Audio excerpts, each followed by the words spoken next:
দাহিয়াতুল কালবি তার একটি ঘটনা। সে ব্যবসার উদ্দেশ্যে যখন ব্যবসায় চলে যায়, তার স্ত্রী গর্ভবতী ছিল। বললেন, যদি ছেলে সন্তান হয় সুন্দরভাবে যত্ন করে রেখে দিবা, যদি কন্যা সন্তান হয় গলাকে হত্যা করে ফেলবা।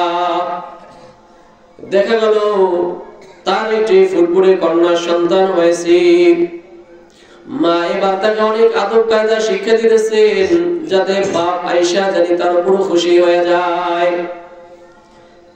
2-3 বছর পরে সফর থেকে বাড়িতে এসেছেন, দেখতেছেন তার একটা ফুটফুটে কন্যা সন্তান।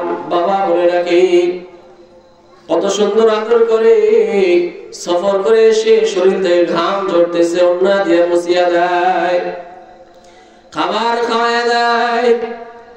রাসূলের কাছে এসে বলতেছে, ইয়া রাসূলুল্লাহ, আমার মতো পাপীকে আল্লাহ তাআলা কঠিন কেন মাফ করবে না? রাসূল বলেন, কেন, এমন কি অপরাধ করতেছে? এই ঘটনা বলা শুরু। বলে, এমন কন্যা সন্তান কলিজা শীতল হয়ে যায়, কিন্তু আমার নিষ্ঠুর পাষাণ হৃদয় আমার কখনোই গলল না। আমি তার মাকে বললাম, মেয়েকে সুন্দরভাবে সাজায় গুছায় দাও, তাকে নিয়ে দাওয়াত খাবার জন্য যাব। এবারে মেয়েকে নিয়ে মরুভূমির ময়দানে চলে গেলাম। কোদাল দিয়ে মরুভূমির মধ্যে গর্ত করতে শুরু করলাম।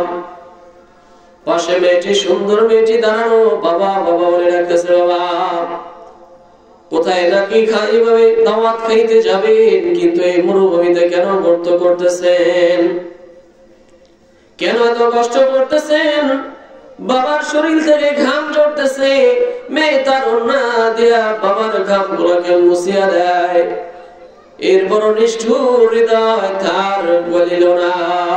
সে বলতেছে, এবার যখন গর্ত সম্পূর্ণ হয়ে যায়, আমি আমার খুশি মেয়েটার ঘাড় ধাক্কা দিয়া গর্তের মধ্যে ফেলাইয়া দিলাম। ফেলাই এবার বাতি চাপা দিতে শুরু করলাম। বড় বড় পাথর গুলা তার উপরে নিক্ষেপ করতে লাগলাম। বাবা বাবা ঠিক করে দিতেছি, বলতেছে, বাবা আমার জানকে আমাকে ভিক্ষা দেন, আমাকে মারিয়েন না, আমি আপনাকে খুশি কেন বাবা বলে আর পরিচয় দিব না। এই এলাকা থেকে অনেক দূরে আমি চলিয়া যাইব, তারপর আপনি আমাকে মারিয়েন না, আমার জানটাকে ভিক্ষা দেন। সে বলতেছে, আমার হৃদয় এত পাষাণ হয়ে গেল, এই চিৎকার শুনিয়া দয়া মায়া হইল না। আমি আমার এই মেয়েটাকে জিন্দা দফন কবর দিয়া চলে আসলাম, মাটি চাপা দিয়ে আসলাম। হুজুর, আমার মতো এত পাপী নিষ্ঠুর ব্যক্তিকে আল্লাহ তাআলা কখনো ক্ষমা করবে না।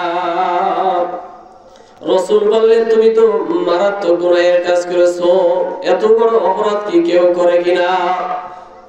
রাসূল বললেন, তোমার জন্য ক্ষমার ঘোষণা আছে, তুমি আমার হাতে হাত রেখে বলো, লা ইলাহা ইল্লাল্লাহু মুহাম্মাদুর রাসূলুল্লাহ সাল্লাল্লাহু আলাইহি ওয়াসাল্লাম।